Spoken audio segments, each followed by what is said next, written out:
What's up, YouTube? Happy Saturday. You are looking at a couple of cars that I found today. I was fairly surprised to find both of these. This one is a much older release. This is from the first release of the best of. This is from the second. The third release is starting to hit. I really need to. I haven't seen them, but when I do, I will definitely grab that set to keep the set. I have multiples of both of these. But I do like my Matchbox stuff, and I do like my 4x4s, my off-road vehicles, which is why I felt compelled to get another one of these. But I definitely like the Dodge A100 from Matchbox. It's an awesome casting. This is the only time we've seen it released with rubber tires, and it's just a great looking truck. So I did pick those up. Found some interesting stuff today. A Hobby Lobby find, which I've left on the pegs multiple times, and actually I hid this one and went back today to get it just because it's a car that I felt like I needed. I only have one other two-door Impala from Greenlight in my collection that I know of. So this would make number 2. It's an Indiana State Police. It's a great looking car. This car is long. It's got some really good lines, nice curves, and awesome detail.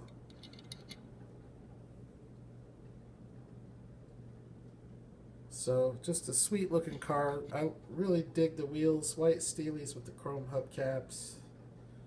Just a very simple late 60s model police car. So I picked that up. It's also a pretty nice low number.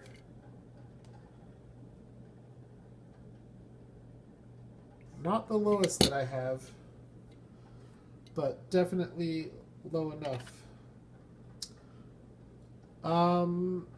Just for the heck of it, since last night I showed a black Auto World car, figured I would show another black Auto World car.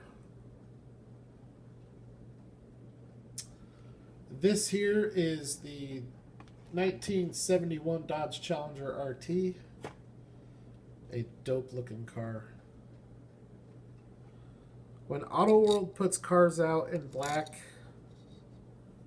I have to have them. I have to go get them. So, I mean, I don't even know. There probably aren't a lot of Auto World cars in black that I don't have. I have the Cutlass, I have the Cadillac DeVille, I have the Cadillac Eldorado. What else? I've got the Max Wedge, the Galaxy 500, the Cutlass. So I don't think I'm missing too many. But I am going to make it a point to pick up all the black models because their cars are just so sick, you know. I say bad things about Auto World from time to time. They're not my favorite brand, but every time I get them out to take a look, they are so sick. I guess it really just frustrates me that their catalog is so limited. But yeah, that's a dope car. And the reason I got this out, some Mopar muscle, is because today in my mailbox I found one of these. Something you probably haven't seen yet, but check this out. Check it out. This car right here is beyond sick. It is so sick. I don't know if my camera's going to do this color any justice, but this color is stellar. Stellar color for a stellar casting from a stellar brand.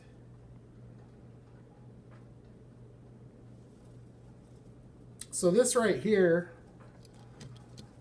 is my favorite Auto World casting. I do like the Cadillacs a lot. They're up there.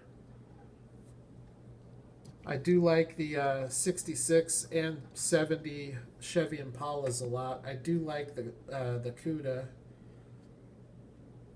And what am I missing? And I like the GT40s. But of all their castings, this right here, this Roadrunner is my favorite.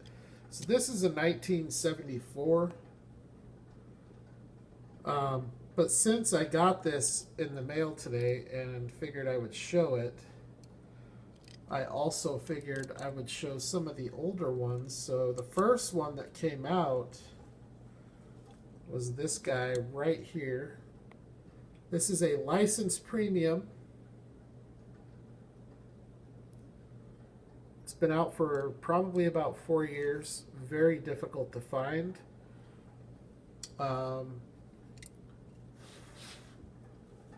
Its counterpart is this one right here. I'm not sure which color was released first, but these are 1973 Plymouth Roadrunners. The blue one is a 74, which is the same body style, but there are some subtle differences in the trim. But just beautiful cars. Definitely my favorite Auto World casting. And you can see here, this is a premium, this is a licensed premium. There's absolutely no difference in the quality.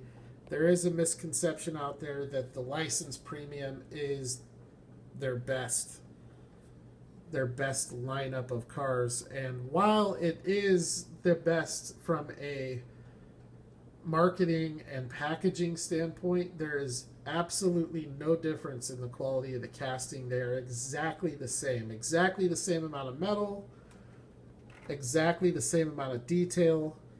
So that extra $1 or $2 that you pay for the license premium, you are only paying for a paper license, because it is just a packaging license. It has nothing to do with the car itself.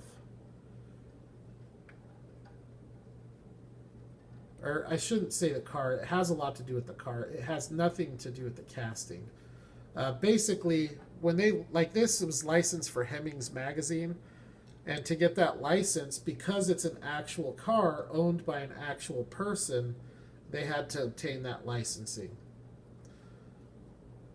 Whereas they could have just put the car out like this and left off the license plates and packaged it as a premium, and it would have been exactly the same. So, in my opinion, in this case, I think the premium looks nicer than the license premium, but you can definitely see there are no differences in quality of material or detail.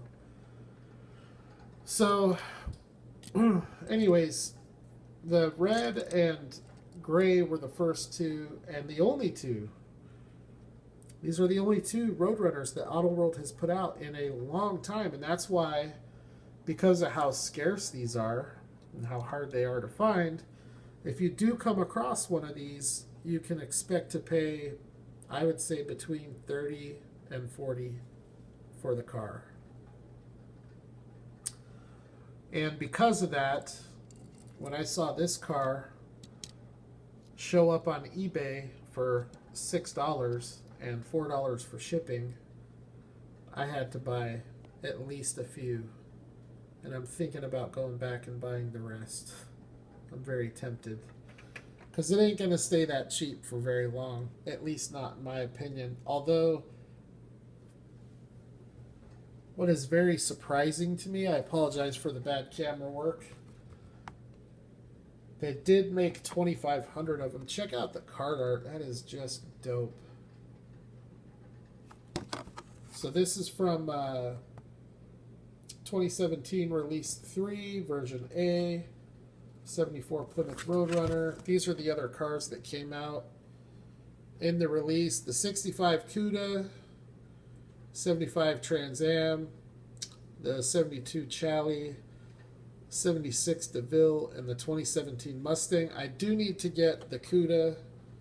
I want to get the color sample Cuda. And I need to get the caddies, just because I do love the caddies. But anyways, there's only been 4 Roadrunners put out. And I need to find the other color. I don't even know what it is. Whatever it is doesn't matter. I'm going to get it. And I would like to track down an ultra red for it, which I know is not going to be easy. But anyways, these cars from Auto World are, it's a beautiful casting. It's one of the best toolings that they have.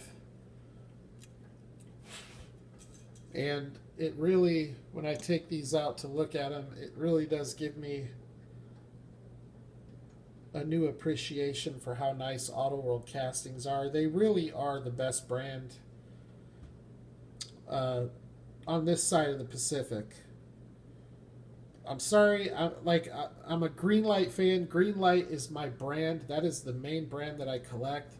And while I think Greenlight is better than Auto World overall, I think the detail and quality of Auto World is definitely better than Greenlight. I mean, if you could take Greenlight's licensing and Greenlight's catalog and put out Auto World quality, that would be ideal. But we are starting to see some really cool stuff from Auto World, so we'll see how much that continues. But anyways, I just wanted to show these cars. I am a huge fan of these Roadrunners. And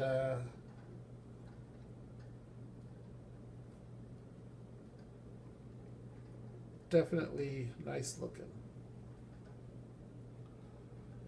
And that's pretty much it. I don't want to ramble on too much. Comment below what your thoughts are. And if any of you come across any of these Roadrunners, I would be happy to trade you for them.